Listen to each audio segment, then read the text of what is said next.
देखंतु गतकाली जाजपुर जिले में जो शिल्प विभाग रो जो कार्यक्रम थिला जाजपुर जिले में एक नूतन अध्याय जोड़ी है शिल्प क्षेत्र में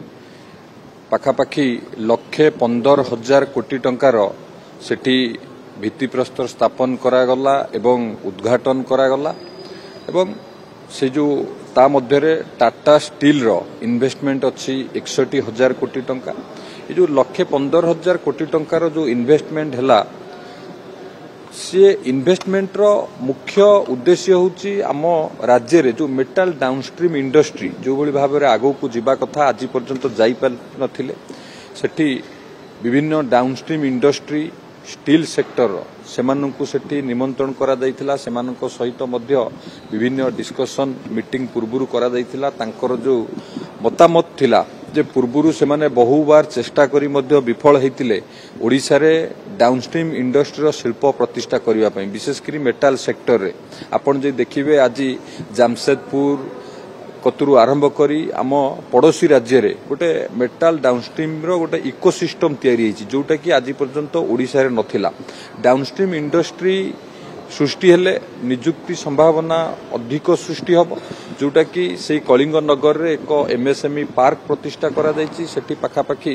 जो डाउनस्ट्रीम इंडस्ट्री सब गढ़ी उठिबो ता द्वारा 10,000 रु अधिक नियुक्ति संभावना सृष्टि हबो एवं से डाउनस्ट्रीम इंडस्ट्री प्रथम किरी जाजपुर रे मेटाल सेक्टर रे पाखापाखी 7-8 डाउनस्ट्रीम इंडस्ट्री सेठी भित्तिप्रस्तर स्थापन करागला एवं आउ गोटे सबुठु बड़ अचीवमेंट है सेठी जानिथिबे माननीय मुख्यमंत्री जो उद्घाटन कले जटिया स्टील जो पुनीत जटियांकर से 8 मास भितरे सी गोटे डाउनस्ट्रीम इंडस्ट्री आरंभ होईकी उद्घाटन करागला ये होची शिल्प क्षेत्र रे जो सफलता ये होची तार प्रतिफलन माननीय मुख्यमंत्री जो प्रतिबद्धता अच्छी आम सरकार जो प्रतिबद्धता अच्छी किभली भाव में ओडिशा को एक समृद्ध ओडिशा गठन करने शिल्प क्षेत्र में समृद्ध करने आम खाली पुंजी निवेश रे आम सीमित रहूनु पुंजी निवेश आसला परे किभली भाव में से एमओ हबो एमओ हैला परे लैंड एक्विजिशन हबो लैंड एक्विजिशन परे भित्तिप्रस्तर स्थापन करी किभली भाव में से केते शीघ्र कंप्लीट हो बा इनागुरेशन हो ये पूरा चेन टाको आम मॉनिटरिंग करछु जोथि पई शिल्प क्षेत्र रे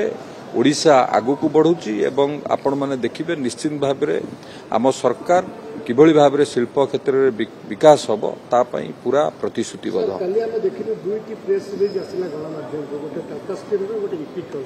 3 मिलियन टन नु 8 मिलियन टन एक्सपांशन पाई टाटा स्टील कहूँ मुझे 27,000 कोटी खर्च कली इपिकल कहूँ टाटा 47,000 कोटी टका खर्च कले एत बड़ा डिफरेंस केमती ना ये मिछरे संख्या डबल करके प्रचार अधिक कर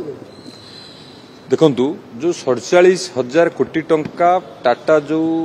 3 मिलियन मेट्रिक टन रु जो 8 मिलियन मेट्रिक टन जो एक्सपांशन करागला सेतिरे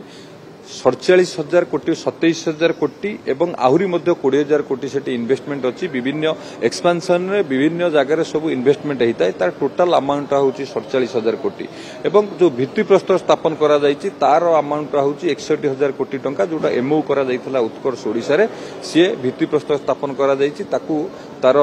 आगामी दिन में से कार्यक्रम आरंभ होबो एवं जहाँ जहाँ तथ्य सरकार को तरफ दिया जायछि निश्चित भाव में सठिक तथ्य एवं सठिक तथ्य दिया जाय कि केतोटी इंडस्ट्री हैला केते टंकार इंडस्ट्री हैला ये सब आपण मानकू तथ्य भित्तिक भाव में जणाई दिया जायछि।